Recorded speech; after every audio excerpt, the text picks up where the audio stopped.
श्री ज्ञानेश्वरी अध्याय पहिला. श्री गणेशाय नमः. कोणत्याही शुभकार्यास आरंभ करण्यास पूर्वी मंगलचरण करण्याचा श्रेष्ठाचा सांप्रदायिक आहे.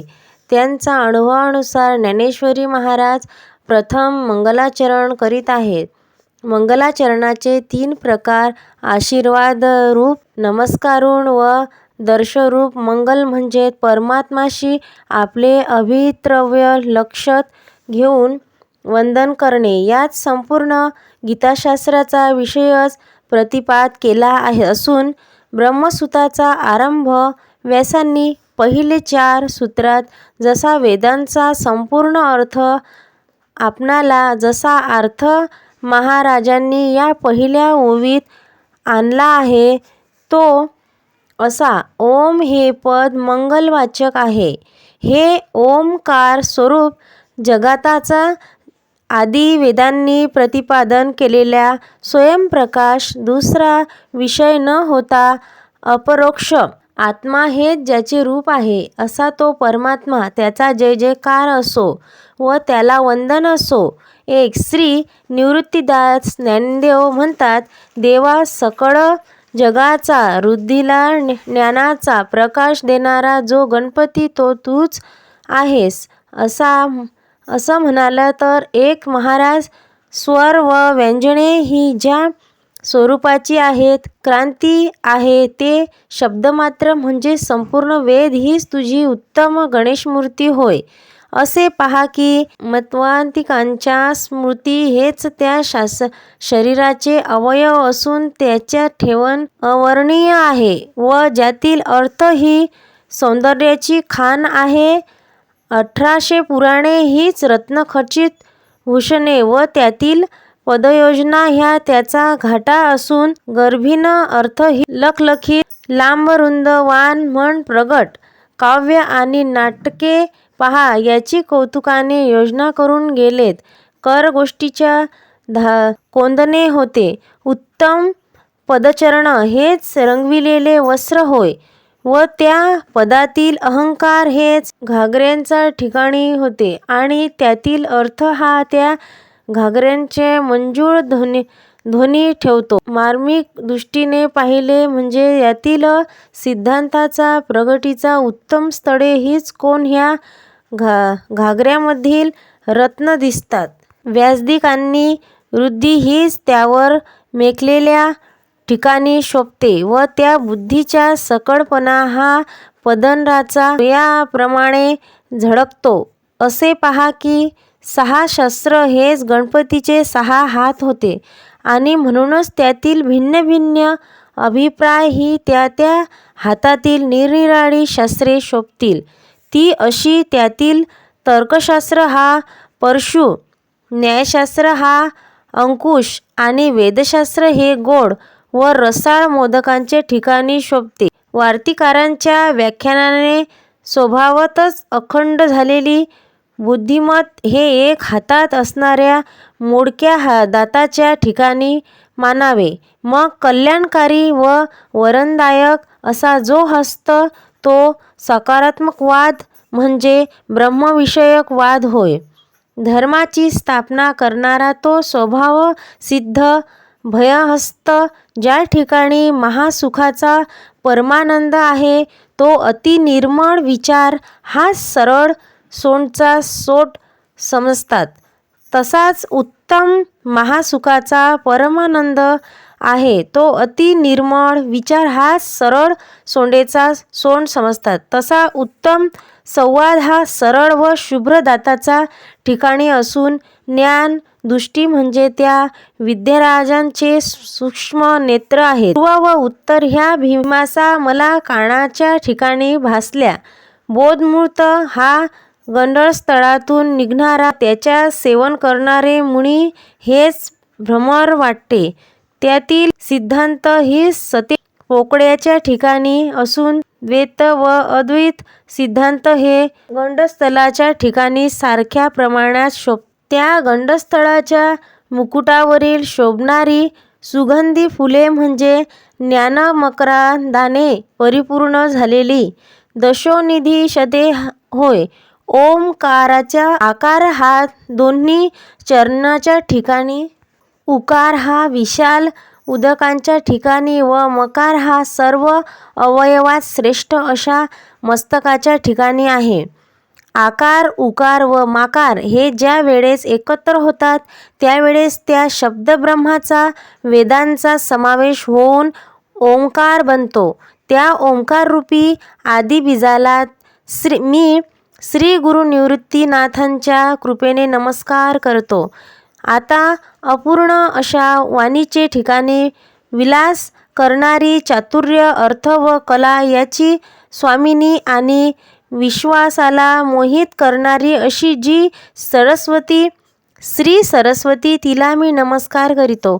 आता माझ्या हृदयात वास करणारे जे सद्गुरू, ज्याला कृपेने संसार महारूपातून मी पार पडलो आणि म्हणूनच आत्मविचारावर माझी विशेष प्रीती जडली. ज्याप्रमाणे डोळ्यात अंजन घालावे म्हणजे त्याच दृष्टीने विशेष समर्थ येऊन तो जिकडे पाहील तिकडे त्या भूमिगत असलेल्या द्रव्याच्या ठिकाणी दिसू लागतो, किंवा चिंतामणी हाती आल्यावर ज्याप्रमाणे मनात इच्छिलेले सर्व हेतू पूर्ण होतात त्याचप्रमाणे ज्ञानदेव म्हणतात, श्री गुरु निवृत्तीच्या कृपेने माझे तडीस जातात. म्हणजे जे सुज्ञ आहेत त्यांनी श्री गुरुची सेवा करून कृत्य व्हावे असे म्हणाल तर ज्याचप्रमाणे झाडाच्या मुळाशी पाणी घालावे म्हणजेच फांद्या व पाणी आपोआप टवटवीत होतात, किंवा त्रिभुवनात जिथे तिथे आहेत तितके सर्वांनी श्रेय एका समुद्रात स्नान केल्याने मिळते, अथवा अमृत रसाचे सेवन केले असता सर्व रस सेवन केल्याप्रमाणे होते. त्याचप्रमाणे इच्छा कामना पूर्ण करणाऱ्या श्री गुरुनाथांचा मी पूर्ण नमस्कार करतो. आता सर्व कुटुंबिक उत्पन्न करणारी अथवा विचाररूपी वृक्षाची अपूर्ण बागच अशी भारतातील गीतारूपी महान कथा ऐका, किंवा जी कथा सर्व सुखाचे कारण व सर्व सिद्धांताचे आगर अथवा नवरसांनी पूर्ण भरलेला जसा अमृत सिंधूच आहे, किंवा मोक्षाचे घडव उघड स्नानाचे आहे, अथवा सर्व विद्येचे आदिस्थान, किंबहुना श्री कथा सर्व शास्त्राचा आश्रमाचा आहे. ही कथा सर्व माहेर सज्जनाचे हृदय अथवा सरस्वतीचे लावण्यरूपी रत्नाचा ठेवा आहे, किंवा ही कथा श्री व्यासांच्या महामतीने प्रवेश करून भारतात कथारूपीने त्रिजगतात प्रगट झाली. म्हणून ही कथा सर्व काव्याचा राजा असून सर्व ग्रंथाचा थोरवीच ठिकाणी आहे व येथून शृंगाराधिक नवसांना रसाळपणाचा विशेष डोल आला. तसेच आणखी एक गोष्ट ध्यानात ठेवा की या कथेपासून शब्दरूपी लक्ष्मी सइच्छा स्त्री येऊन आत्मबोध विशेष शोभा आली. या कथेपासूनच चातुर्य शहाणे झाले. तत्कार्थाला जास्तची गोडी आणि या कथेपासूनच सुखाच्या सौभाग्यवतीची वृद्धी झाली. मधुराला मधुरपणा, शृंगाराला सुरेखपणा व योग्य वस्तू श्रेष्ठपणा येऊन त्या सर्व उत्तम रीतीने शोभू लागल्या. या कथेपासूनच कलांचा कौशल्य प्राप्त झाले व पुण्याचा प्रताप फार वाढला. म्हणून 18 दिवस भारताची 18 पर्वे ऐकल्यामुळे जनमेजयचे ब्रह्महत्येचे दोष सहज नाहीसे झाले आणि क्षणभर पाहू लागले असता शृंगाराधिक रसात विशेष सुरेखपणा आला व गुणांचा चांगुलपणाचे भरतेची या कथेचे आले. ज्याप्रमाणे सूर्योदय बरोबर त्रैलोक्य प्रकाशित होते त्याचप्रमाणे व्यासांच्या बुद्धीतून ही भारती कथा निघाल्या मुळे सर्व जगत प्रकाशयुक्त होऊन शोभू लागल्या, किंवा चांगल्या शेतात बी पेरले असता त्या जसा सहज विस्तार होतो तसे या भारतातच सर्व विषय शोभवंत झाले, अथवा खेळवळ मनुष्य राहिल्यावर ज्याप्रमाणे शहाणा होतो, त्याचप्रमाणे व्यासांच्या वाणीच्या तेजामुळे सर्व जग स्वच्छ ज्ञानमय झाले. तसेच तारुण्य दशेत सौंदर्याची शोभा स्त्रीच्या अंगी जशी विशेष दृष्टीने पडते, अथवा वसंत ऋतू लागला असता सर्व लहान थोर वृक्षास वनस्त्रीची विशेष शोभा येते, अथवा सोन्याच्या पाहिल्या असता साधारण दिसल्या तरी त्यातेच दागिने बनविले पाहिजे, त्याची शोभा काही निराळीच दिसते. त्याचप्रमाणे व्यासांनी अलंकृत केलेल्या वाटेत त्या कथेचा पवित्रपणा येतो. ते जाणून होऊनच त्या कथेचा आश्रय केला, किंवा जगात पूर्ण प्रतिष्ठा प्राप्त होऊन म्हणून अंगी नम्रता धरून सर्व पुराणे व्याख्यानरूपे भारतात म्हणून भारतात ही कथा नाही ती त्रैलोक्यसहित नाही, यावरून सर्व जगात ज्या ज्या आहेत त्या व्यासांच्या उष्ट्या आहेत असे म्हणतात. सर्व जगात गोड व परमार्थाच्या उत्पत्तीचे स्थानच आहे काय, अशी भागवद्गीतेरूपी कथा. वैशंपायन हे जन्मेजन राजास जी भागवद्गीतेरूपी कथा अद्वितीय उत्तम पावन करणारी उपमारसहित आहे, मोक्षाचे माहेरघरच अशी आहे, ती ऐका. आता भारत हेच कोणी कमल व भागवतांनी स्वतः अर्जुन गीता सांगितलेली गीतेविषयी हाच त्यातील पुष्पराग होय. अथवा अशी कल्पना करता येईल की व्यासांनी वेदरूपी समुद्र बुद्धिरूप रवीने धुसळून त्यातून शेवटी त्या गीतारूप अनुपमेय नवनीत काढले, त्यास ज्ञानरूपी अग्नीची आच देऊन विचाररूप कांड आल्यावर गीता हे पद्मरूपी जणू काय सूप तयार झाले. ज्या गीतेचे वैराग्यवान नेहमी इच्छा करतात, त्याचा संत नेहमी अनुभव घेतात. ब्रह्मैक्य भावाने निश्चेत झालेली ब्रह्मनिष्ठा रम्यमान होतात. ती भक्तांनी ऐकायला योग्य व त्रैलोक्यात परम पूज्य असून जी भीष्म सांगितली आहे आणि जिला भागवद्गीता असे म्हणतात. ब्रह्मा व शंकर हे जिची स्तुती करतात व सनकादिक अति आदराने तिचे सेवन करतात. ज्याप्रमाणे शरद ऋतूतील पौर्णिमेच्या चांदण्याचे अतिसूक्ष्म अमृतकण चकोर पक्ष्यांनी पिले हळुवार मनाने प्राशन करितात, त्याचप्रमाणे श्रोत्यांनी कुशाग्र बुद्धीने या भागवद्गीतेचा अनुभव घ्यावा. या गीतेचे निष्फळ शाब्दिक वाटाघाटीशिवाय मनन करावे. इंद्रियांनी हे सकळ अनुभव घ्यावे आणि तिच्यातील तात्पर्याचा एकाग्रस्त होऊन विचार करावा.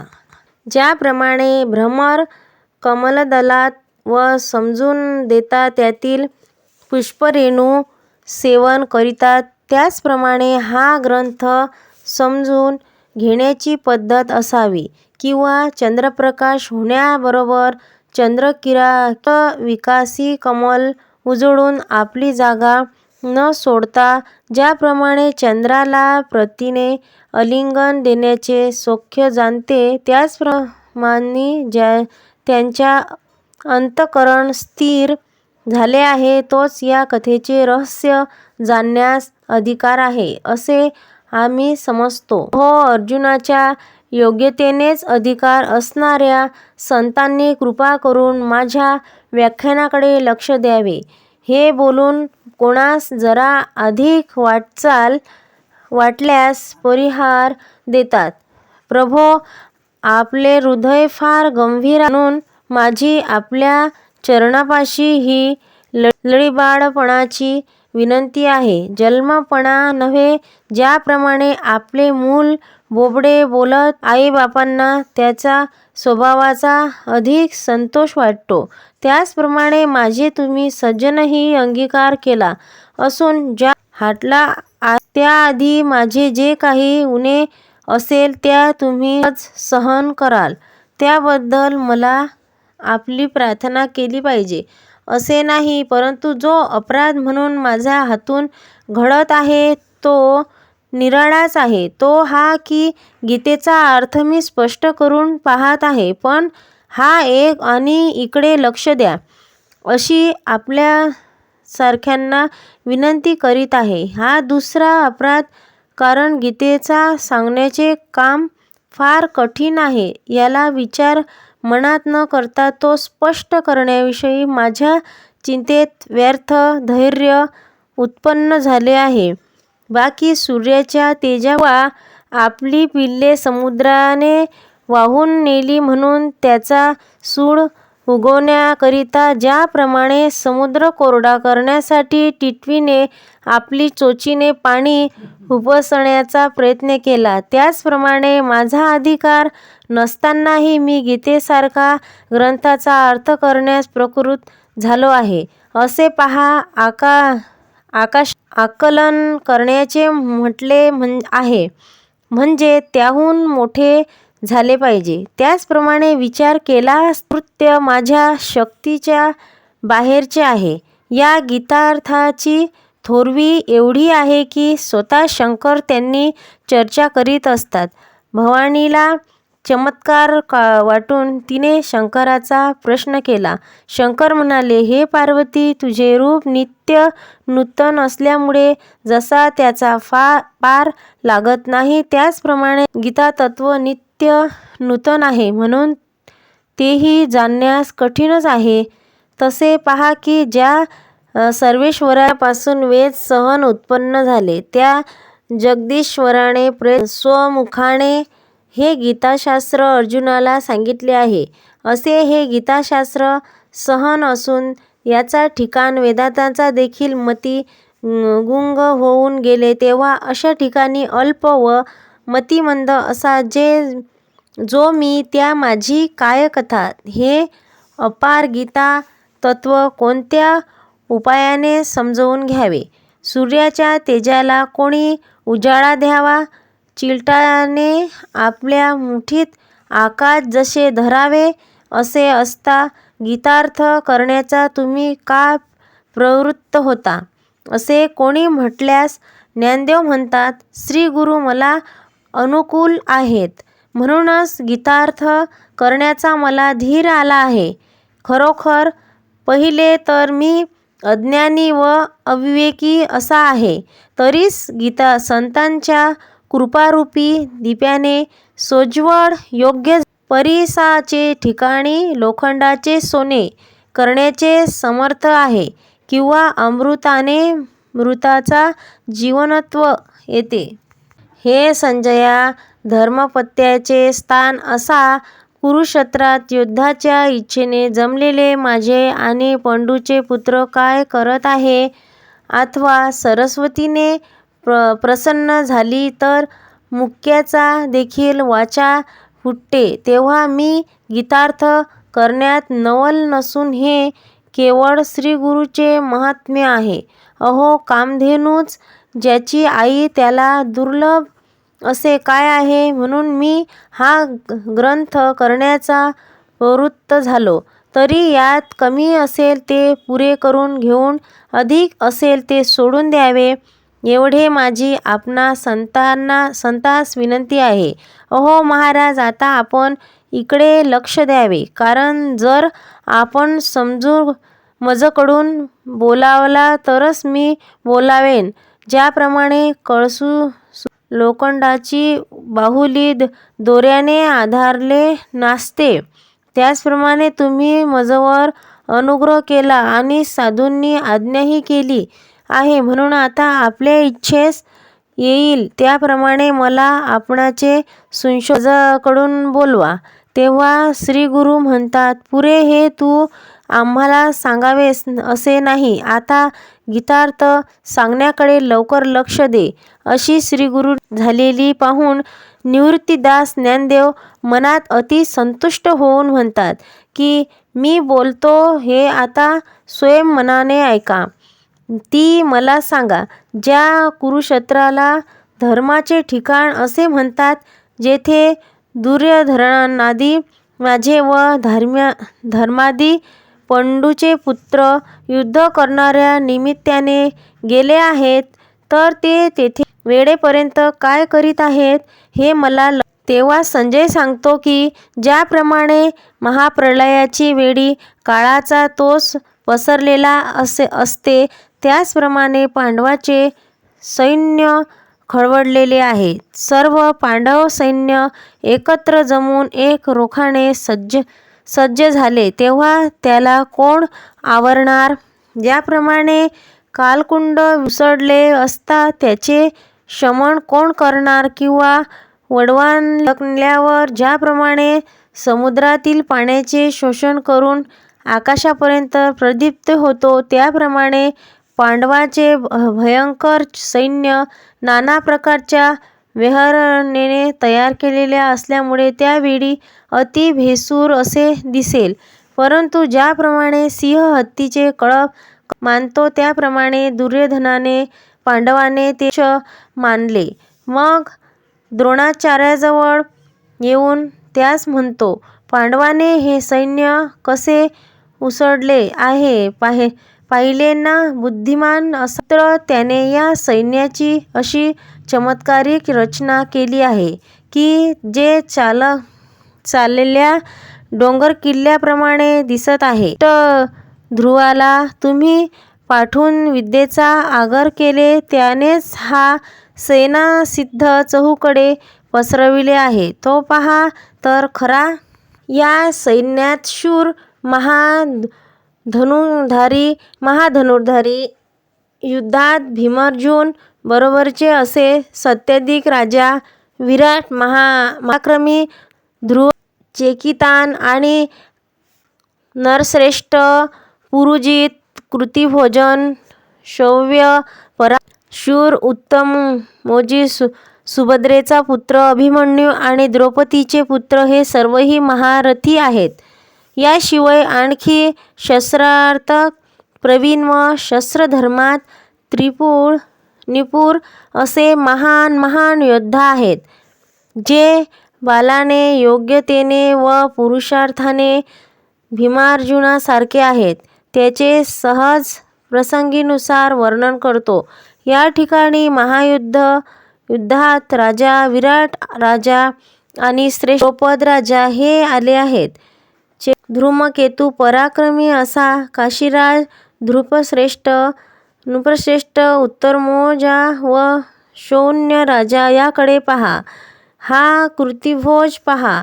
तसाच जेथे हा मन्यू आलेला आहे असे पुरुजित आदीवरून सर्व राजे आले आहेत. द्रोणाचार्यास म्हणतो, अहो महाराज, हा पहा सुभद्रेच्या अंतःकरणाला आल्हाद देणारा तिचा मुलगा प्रतिअर्जुन असा अभिमन्यू, तसेच आणखी हे द्रौपदीचे मुलगे व सर्व महारथी, त्यांची गणती येत नाही असे अपरिमित वीर या ठिकाणी पांडवांकडून मुख्य वीराचे नाव सांगून दुर्योधन आपल्या बाजूस मुख्य योद्ध्याची नावे सांगतो. हे द्विजवर्य, आमच्या पक्षात जे प्रमुख आहेत त्यांना समजून घे. ते समजण्यासारखे माझ्या सैन्याचे जे नायक आहेत त्यांचे नावे मी सांगतो. आपण स्वतः भीम, कर्ण, विजयी, कृपाचार्य, आपला पुत्र विकर्ण, तसाच भूरिश्रवा, आणखीही पुष्कळ वीर ज्याच्या माझ्याकरिता मरणाचे निश्चय केला आहे, असे शत्रूवर प्रहार करण्याकरता नाना प्रकारची वस्त्रे धारण करणारे आहेत व ते सर्व युद्धी कुशल आहेत. आता सैन्यात प्रमुख असे महावीर कोण कोण आहेत ते सांगतो, ऐका. आपण व इतर वीर जे आहेत त्यापैकी काही मुख्य दर्शनार्थ सांगतो. शौर्याने व बलाने केवळ प्रतिसूर्याचे असे हे गंगानंदन भीष्माचार्य, शत्रुरूपी हत्तीचे केवळ सिंहासारखा भासणारा असा हा पराक्रमी कर्ण, या एकेकाच्या केवळ कल्पनेनेच ह्या विश्वाचा संहार होईल. फार काय, पण हे एकटे कृपाचार्य देखील पूर्ण होणार नाही काय? हा या ठिकाणी विकर्ण वीर आहे. तसाच तो पलीकडे अश्वत्थामा पहा. प्रत्यक्ष काळाचा देखील त्याची भीती वाटते. युद्धामध्ये सदैव विजयी होणारा असणारा हा सोमदत्ती भुरीमाने, ज्याच्या धैर्याचा अंत प्रत्यक्ष ब्रह्मदेवालाही लागत नाही, असे आणखी कितीतरी वीर आहेत की जे शास्त्रविद्ये निपुण असून अशस्त्रविद्येचे तर साक्षात अंब फार कशाचा जण काय याच्यापासून अस्त्रविद्या जगात प्रसिद्ध आहे.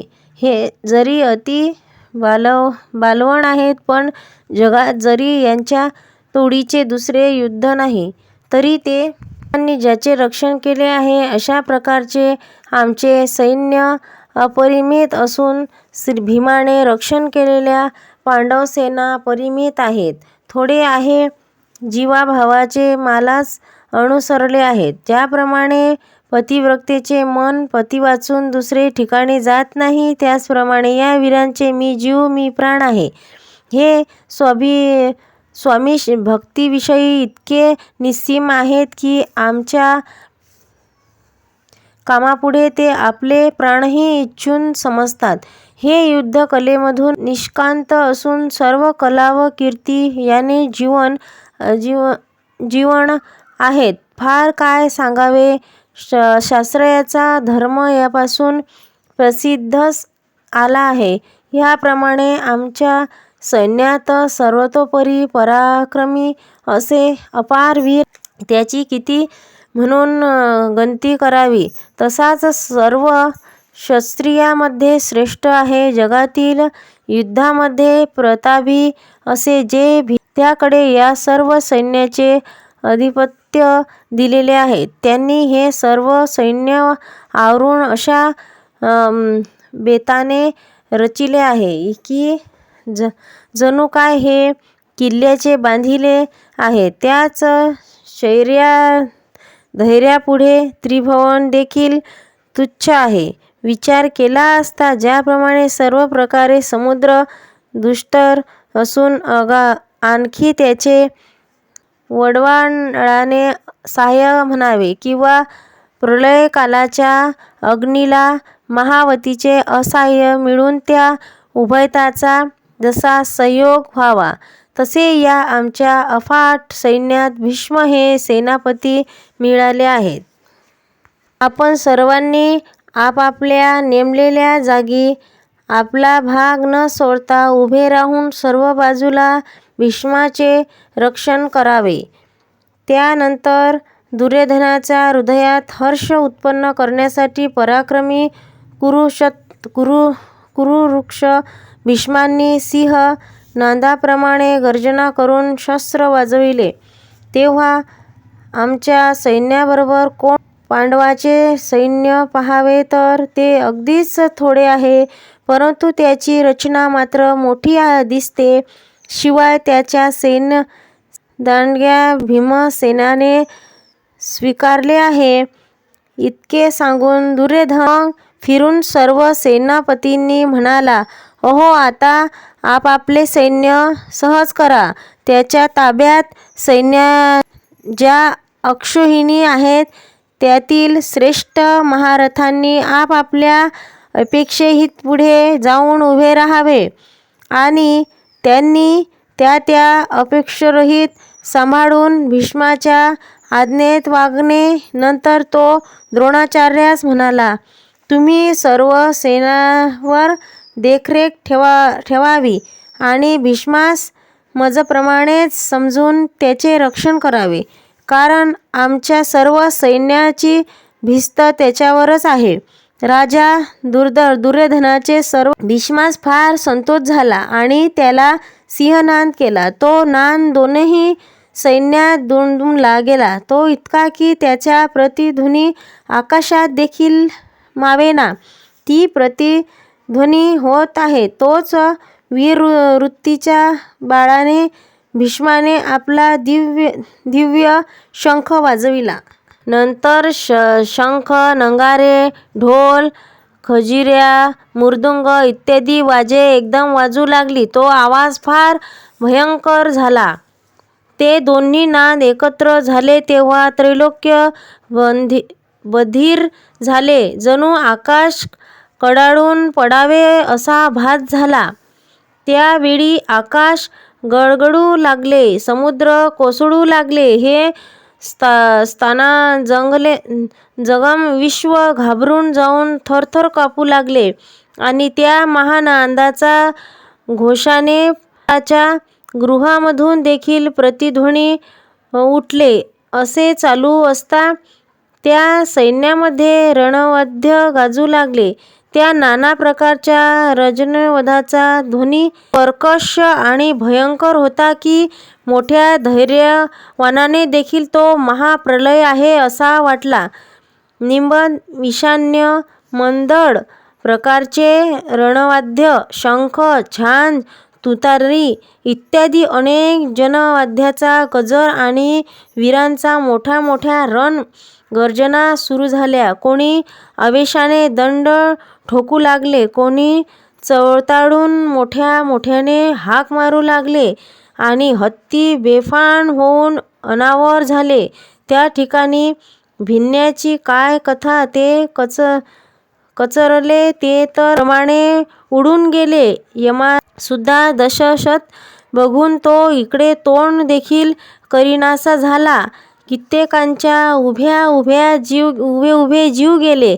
जे धैर्यवान होते त्यांनी दातखिळी बसली आणि जे नामकीव योद्धा होते त्यांच्या अंगात कापरे सुटले. अशा प्रकारचा तो भयंकर वाद्यध्वनी ऐकून ब्रह्मदेव देखील व्याकुळ झाला आणि इंद्रदेव तर आज हा प्रलयकालच ओढायला तर काय. देवांच्या सैन्यात वाद्याचा असा मोठा गजर झाल्यावर पांढरे शुभ्र घोडे जोडलेल्या मोठ्या रथात बसलेला भगवान श्रीकृष्ण व अर्जुन याची सुद्धा आपले दिव्य शंख मोठ्याने वाजविले. श्रीकृष्णाने पंचजन्य नावाचा शंख, अर्जुनाने देवदत्त नावाचा शंख आणि भयंकर कर्म करणाऱ्या महाशंख वाजविला. कुंतीपुत्र राजा युधिष्ठिराने अनंत विजय नामक शंख वाजविला. तसेच नकुलने सुघोष व मणिपुष्प नावाचा शंख वाजविला. त्याप्रमाणे स्वर्गलोकात दानादान उडून गेली असता इकडे पांडव सैन्यात काय झाले पहा. जो रथ विजयाचा प्रयत्न माहेरघर असून तेजाचे केवळ भंडारच व ज्यास गरुडाप्रमाणे वेगवान असे 4 घोडे झुपलेला आहे, पंक्तीला मेरू पर्वताप्रमाणे दिसणारा असा तो श्रेष्ठ रथ जेथे शोभला त्याच्या तेजाने दाही दिशा भरून गेल्या. ज्या रथ वैकुंठाधिपती श्रीकृष्ण स्वार्थी आहे त्या रथाचे गुण कोठवर वर्णन करावे. साक्षात शंकराचा अवतार जो मारुती तो त्याच ध्वजस्तंभावर असून धनुष्य धारण करणाऱ्या भगवद्गीतेत श्रीकृष्ण अर्जुनाचा सारथी होते. पहा काय त्या प्रभूचे कौतुक आहे. भक्ताच्या प्रयत्न प्रेमळ सुख तो पार्थाचा स्वार्थही करू लागला. आपल्या सेवकांना पाठीशी घालून आपण स्वतः पुढे झालेल्या भागवत श्रीकृष्णांनी आपल्या पंचजन्य नावाचा शंख सहज लीलेने वाजविला. सूर्योदय झाला म्हणजे ज्याप्रमाणे नक्षत्र लोपतात त्याचप्रमाणे त्या शंखाच्या महानादाने कौरवांचे सैन्यामधून होत असलेल्या वाजनागजर कोणीतरी नाहीसा. धृतराष्ट्र राजा मोठे मनुष्य धारण करणारा काशीराज शिखंडी धृर्म विराट व अजिंक्य सात्यकी तसेच द्रौपदीचे 5 पुत्र व ज्याचे वाहून मोठे पराक्रमी आहेत तसा सुभद्रा पुत्र अभिमन्यू या सर्वांना आपोआपले पृथक शंख वाजविले. अतिरिक्त त्या पृथ्वी ज्यांना दुमदुमली टाकणाऱ्या त्या भयंकर नादाने कौरवांनी हृदय फाटून टाकली. म्हणजे त्या भयंकर ध्वनीने दुर्योधनादींच्या मनात भीती उत्पन्न झाली. त्यांच्या पत्ता लागिला. त्याचप्रमाणे अर्जुनानेही आपापल्या देवदत्त नावाचा गंभीर नादाचा शंख वाजविला. त्याचप्रमाणे त्या दोन शंखाचा ध्वनी एकत्र झाल्यामुळे ब्रह्माचे शतक तुकडे होतात की काय असे वाटू लागले. इतक्यात भीष्मसेनालाही आवेश आला आणि महाकाळाप्रमाणे खळबळून त्याचा आपला पोंड नावाचा महाशंख वाजविला. त्या शंखाचा भयंकर ध्वनी महाप्रलयकालाचा मेघगर्जनेप्रमाणे होता आहे. तोच धर्मराजाने आपल्या अनंत विजय नामक शंख वाजविला. नकुलने सुघोष नावाचा आणि सहदेवने मणिपुष्प नावाचा शंख वाजविला. त्या नादाचा प्रत्यक्ष यमाचाही धावे दणाणून गेले. द्रौपद राजा, महावीर, काशीराज, द्रौपदीपुत्र इत्यादी अनेक राजे त्या ठिकाणी जमले होते.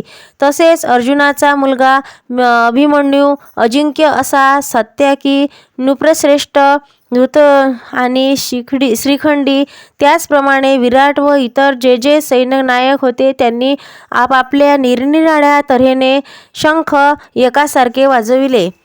त्या शंखाच्या महाध्वनीच्या आघाताने शेष व कर्म हे एकदम दचकले आणि पृथ्वीचे भार टाकून देण्याचा तयार झाले. त्या योगाने त्रैलोक्य डगमगू लागले. मेरू मंदार हालू लागले. समुद्राचे पाणी कैलासापर्यंत उसळले. पृथ्वी पालथी होते की काय व आकाश कोसळून पडते की काय असे वाटू लागले आणि नक्षत्राचा तर सडा होऊ लागला.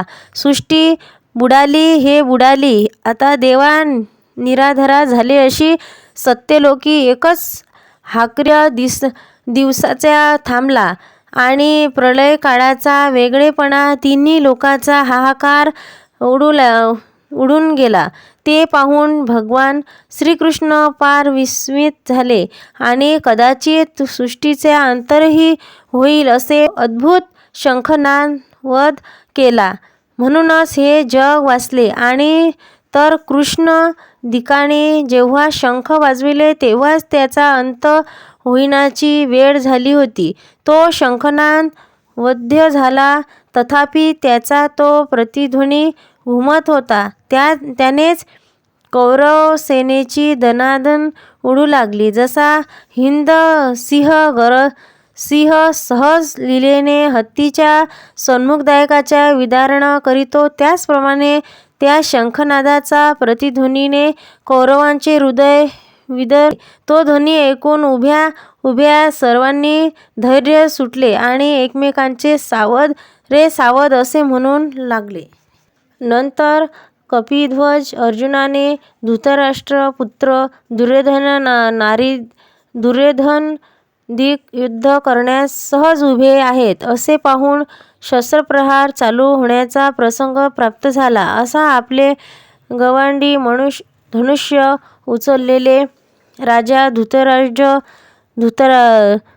दुर्योधन युद्ध करण्यास सज्ज आहे असे पाहून तो श्रीकृष्णास म्हणाला, जोवर युद्धात इच्छेने सन्मुख उभे राहिलेले यांना मी पाहीन तोवर माझा रथ दोन्ही सैन्यांच्या मध्यभागी उभा कर. या युद्धात जी कोणाबरोबर लढावे ते पाहण्याची मला इच्छा झाली आहे. अधर्मनिष्ठ दुष्ट दुर्योधनाने युद्ध करून प्रिय करण्याची इच्छा करणारे जे येथे उमगले आहे त्या सर्वांस मी पाहतो. त्या ठिकाणी बालाने व पुरुषार्थाने मुयुक्त असे जे महारथी होते त्यांना सैन्याला पूर्ण धीर देऊन सावरले.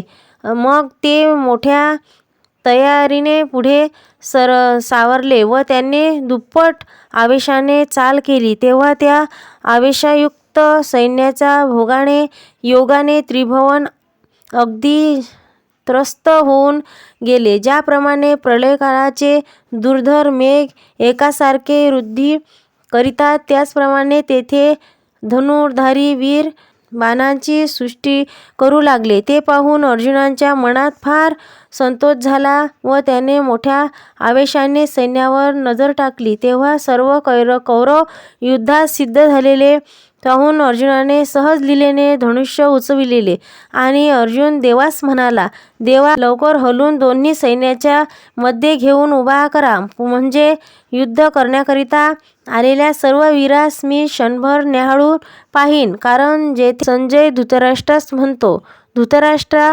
महाराज अशा रीतीने अर्जुनाने कृष्णास सांगितले असता भीष्म, द्रोण व इतर सर्व राजाच्या समोर अर्जुनाचा श्रेष्ठ रथ उभा करून अर्जुन या जमलेल्या कौरवांना पहा असे श्रीकृष्ण बोलला. तेव्हा अर्जुनाला दोन्ही सैन्यात भूरिश्रवादिक चुलते भीष्मादिक पितामहा द्रोणाचा, यदी आचार्य शल्य दुर्योधन बंधू अभिमन्यू इत्यादी पुत्र नातू, त्याचप्रमाणे अश्वत्थामा भीष्म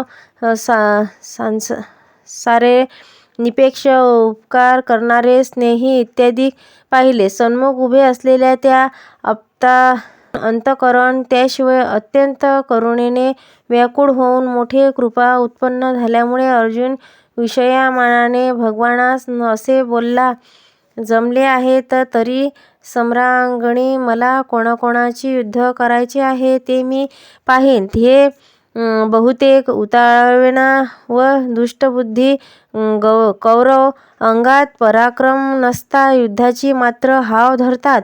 यांना युद्धाची हौस आहे खरी, परंतु यांच्याने रणभूमीवर टिकाव धरवत नाही. इतके राजाला सांगून संजय पुढे म्हणाला, राजा ऐक. अर्जुनाचे भाषण श्रवण करिताच श्रीकृष्ण रथ दोन्ही सैन्यामध्ये घेऊन ज्या ठिकाणी भीष्म द्रोणादिक अपसंबंधी व अनेक राजे समोर उभे आहेत त्या ठिकाणी रथ उभा केला असता अर्जुन त्या सैन्याकडे मोठ्या उत्सुकतेने पाहू लागला. तो भ्रम झाल्यासारखे होऊन देवास म्हणू लागला, देवा पहा हे तर सर्व आपले आप्तवर्ग व गुरु आहेत. हे ऐकून श्रीकृष्णास क्षणभर आश्चर्य वाटले. ते आपल्या मनात म्हणतात, अर्जुनाच्या मनात हे काय आले कोण जाणे, परंतु ज्या आधी तो असे म्हणत आहे त्या आधी काहीतरी चमत्कारी प्रकार झाला असावा.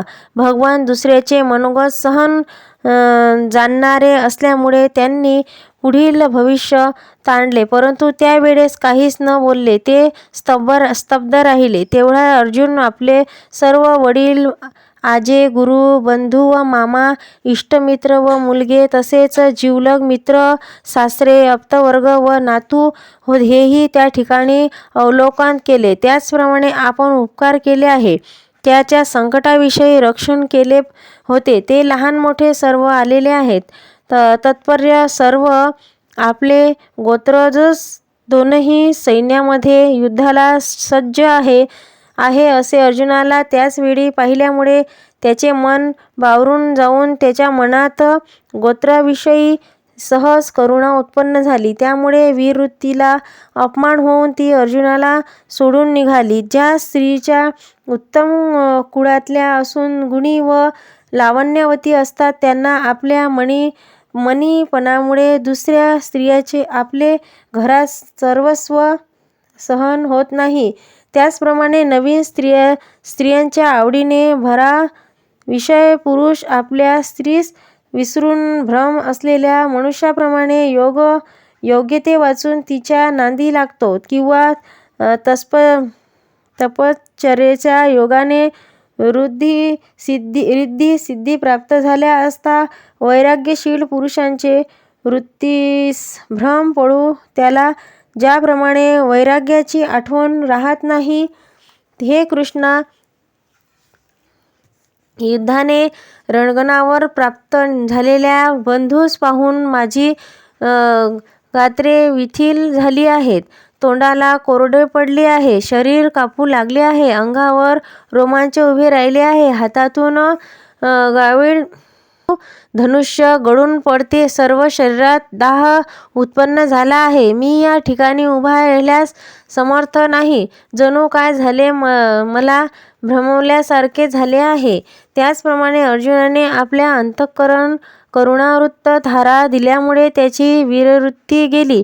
असे पहा की मांत्रिक मंत्रोच्चार करण्यास चुकला म्हणजे त्यालाच भूतबाधा होते. त्याचप्रमाणे अर्जुनाला महामोहाने गोसले, त्यामुळे त्याचे स्वाभाविक धैर्य खचून जाऊन त्या हृदयात दयेचा पाझर फुटला. त्याचप्रमाणे चंद्रकिरणाचा स्पर्श होण्याप्रमाणे चंद्रकांत मण्यास पाझर फुटतो, त्याचप्रमाणे अर्जुन अति स्नेहाने मोहित झाला व मग खेदयुक्त अंतःकरणाने श्रीकृष्णाशी बोलू लागला. अर्जुन म्हणाला, देवा, मी हा सर्व सैन्य समुदाय पाहिला. तो येथे सर्व माझे गोत्रच माझ्या दृष्टीस पडले.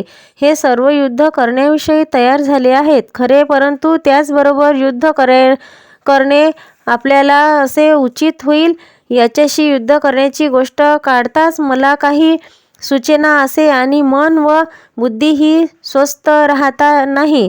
इकडे पहा, माझ्या सर्व अंगास कापरे फुटले आहे, तोंडात कोरड पडली आहे व गळाही शिशील झाला आहे, सर्वांगावर काटे आले आहे. धनुष्य धरण्याच्या हातीही ढिल्ला पडला, त्यामुळे ते माझ्या हातातून केव्हा गळून पडेल हे देखील मला समजले नाही.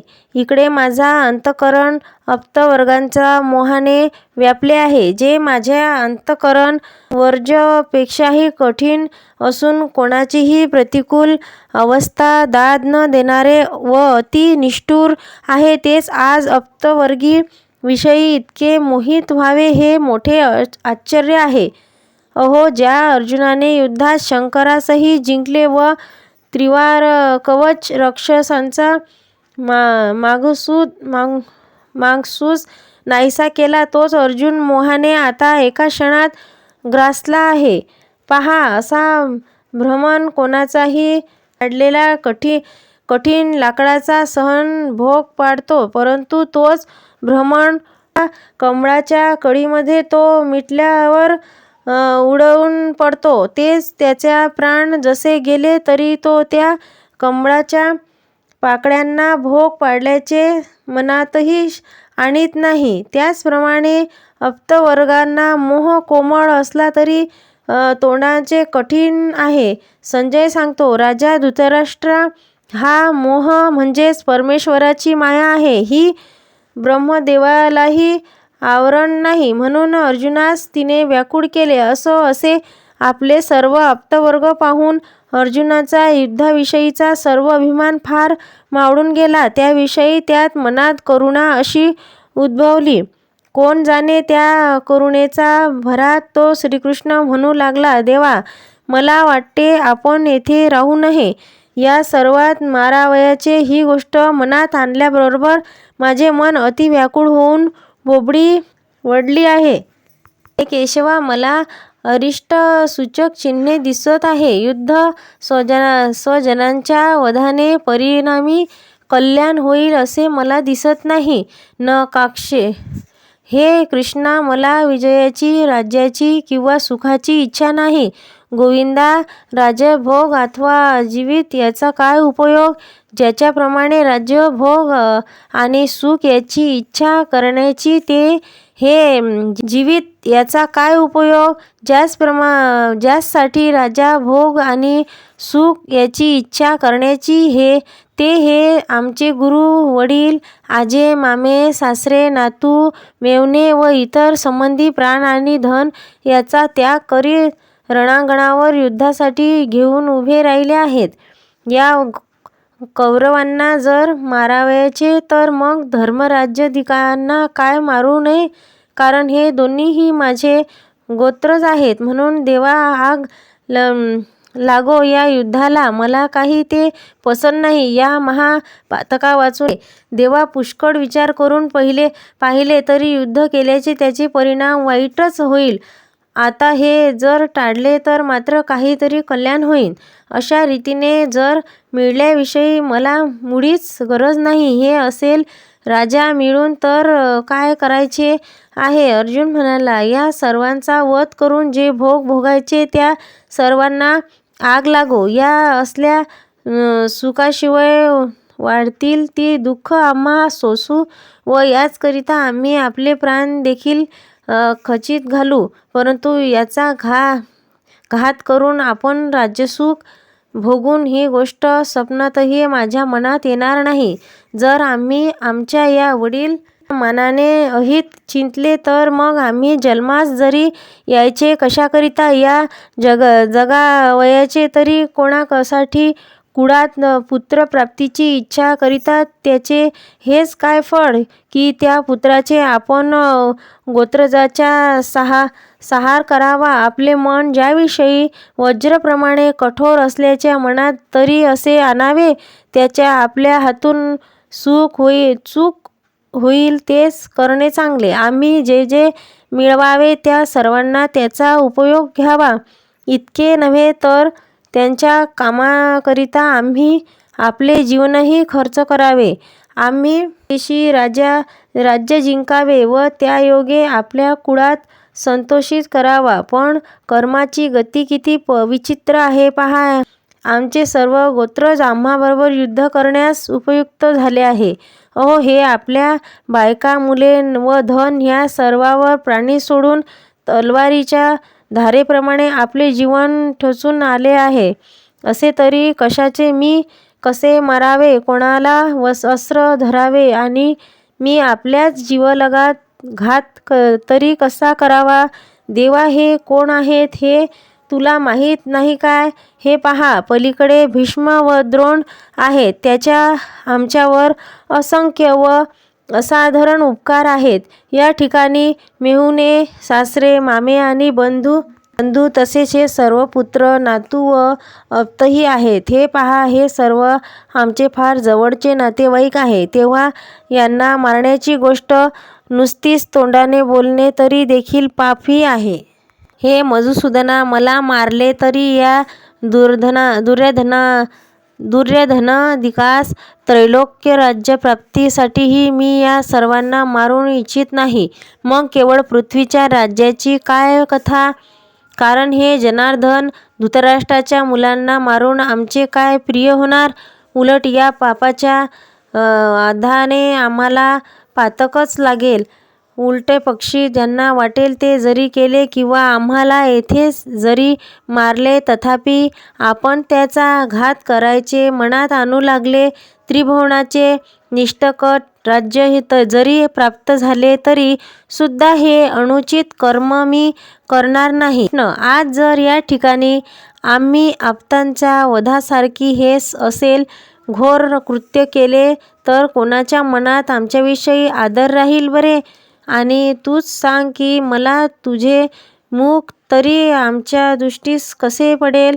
जर मी गोत्रजांचा वध केला तर मी दोषही घरच होईन व असे झाल्यावर मला अनायसे सापडलेले तू मात्र माझ्या हातात दूर निसटून जाशील. कारण कुशलक्षण केल्या असता अनंत पातके लागतात. मग पातक स्थित तुम्हाला कोणी आणि कोठे शोधावे?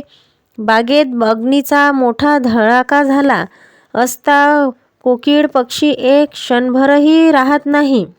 एखाद्या सरोवर चिखलाने भरले आहे असे पाहून चकोर पक्षी जेथे राहत नाही, उलट तो तिरस्कार करून निघून जातो. त्याचप्रमाणे देवा, या युद्धाचे माझ्या नाहीसा झाल्यावर मी मायेत फसून जाईल असे तू दुरावशील.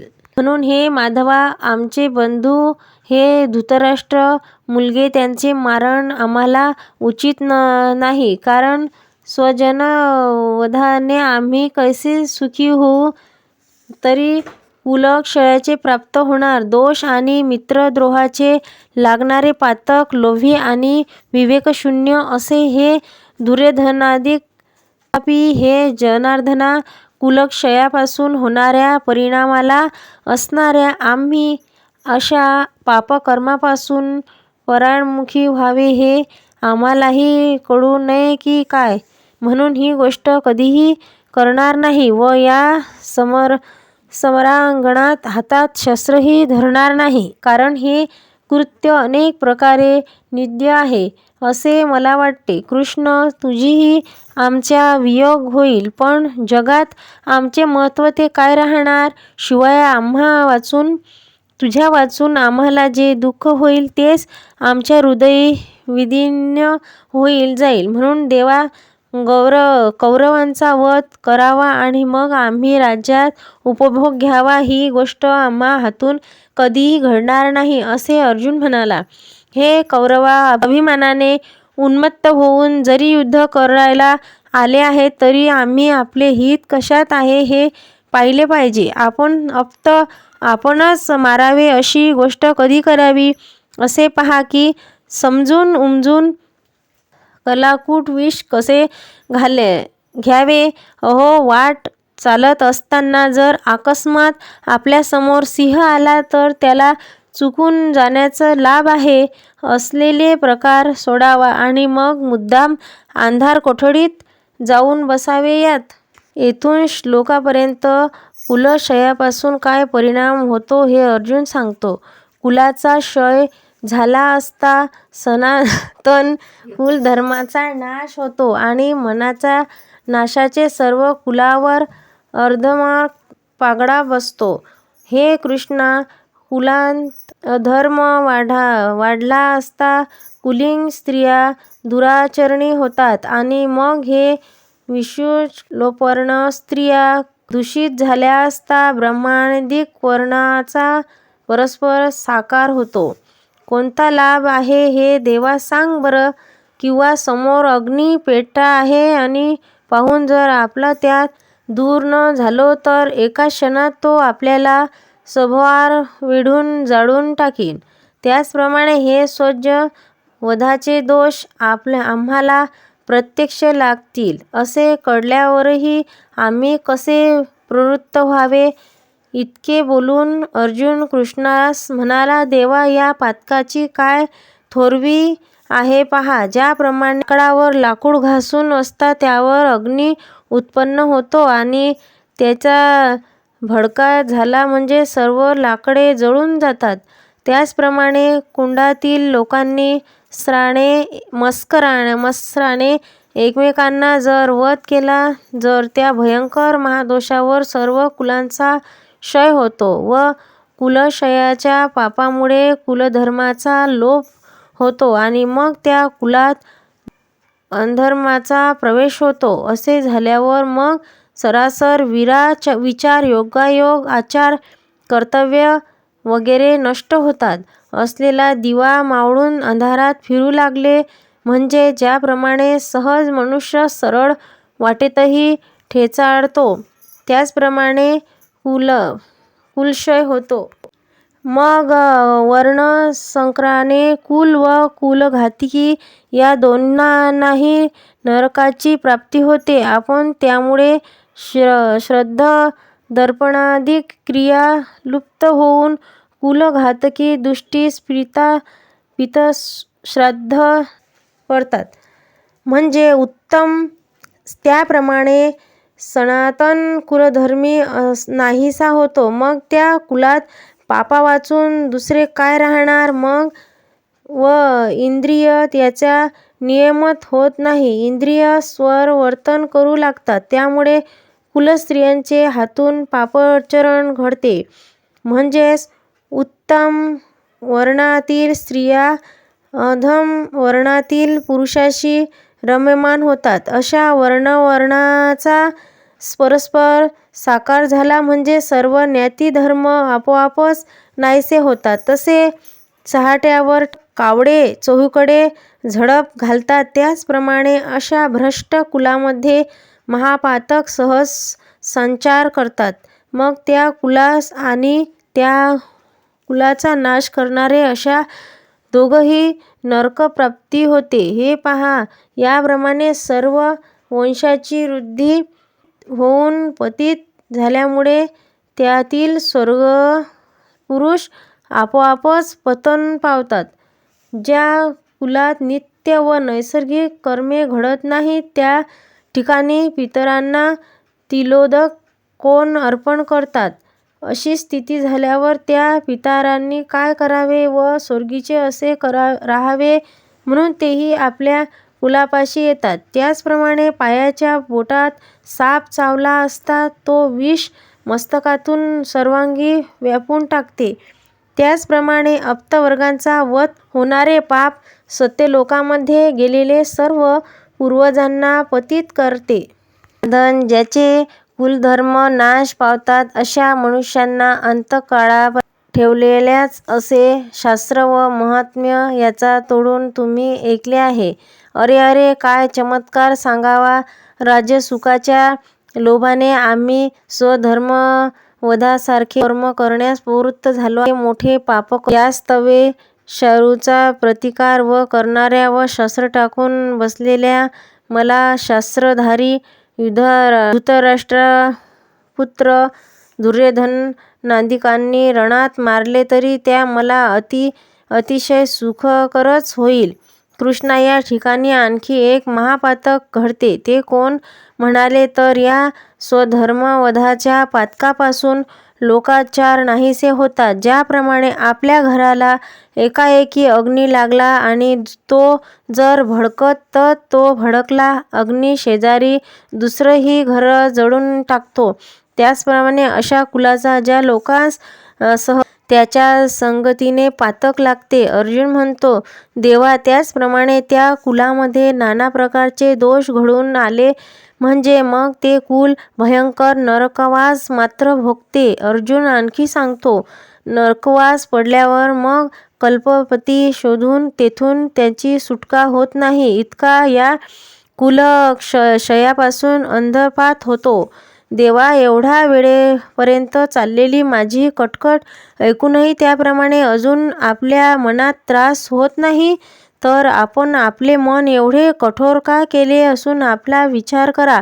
दुसरे असे की कुलक्षय करून ज्या शरीराकरिता राज्य सुखाची इच्छा करण्याची ते शरीर तर क्षणिक आहे असे समजून आम्ही याचे दोष केल्याचे सोडू नये काय? आमचे जे हे सर्व पूज्य वडील जमले आहेत त्यांना वध करावा या हेतूने मी त्यांच्यावर दृष्टी फेकली. हेच माझ्या हातून काय लहान पातक घडले आहे तुम्ही सांगा बरं. असे बोलून अर्जुन रणभूमीवर बाणासह धनुष्य टाकून शोकाने उद्रून होषता रक्षत मागे जाऊन बसला. इति श्री भागवत गीते विद्याचा योगशास्त्रे श्रीकृष्ण संवाद अर्जुनाविषयी. तर असे करून जे वाचावे त्याप्रमाणे आपल्या हातातील शस्त्रे टाकून कौरवांचे बाण सहन करावे हे बरे असेल. केल्यामुळे जरी मरण प्राप्त झाले तरी ते चांगले, परंतु ज्याचा वध करून पाप जोडण्याची माझी इच्छा नाही. याप्रमाणे अर्जुन आपले सर्व कुल पाहून म्हणती की याच भय करून राजा मिळवीत माझे केवळ नरकाची जोड करणे होय. संजय म्हणतो, राजा धृतराष्ट्र, त्या सम्रांगणात अर्जुन असे बोलून अत्यंत उदासीन झाला व अनिवार गहीवरून येऊन त्याची रथातून खाली उडी टाकली. त्याचप्रमाणे एखाद्या राजकुमार पद्मच्युत झाला म्हणजे तो जसा सर्वार्थ निस्तेज होतो किंवा राहूच्या योगाने सूर्याचं ग्रहण लागले म्हणजे तो निस्तेज होतो, किंवा तपस्वी महासिद्धीच्या प्राप्तीने व्यापून म्हणजे तपाचा त्याग करून कामाच्या सापडून दीन होतो, त्याचप्रमाणे तो धनुर्धारी अर्जुन रथा उतरल्यावर अत्यंत दुःखाने व्याप्त झालेला दिसला. संजय म्हणतो, राजा आणखी असे झाले की त्याच्या धनुष्यबाण टाकून दिला व त्याच्या डोळ्यात लागल्या. आता अर्जुनास दुःख झालेले पाहून वैकुंठनाथ श्रीकृष्ण त्यास अशा रीतीने तत्वज्ञानबोध करतील.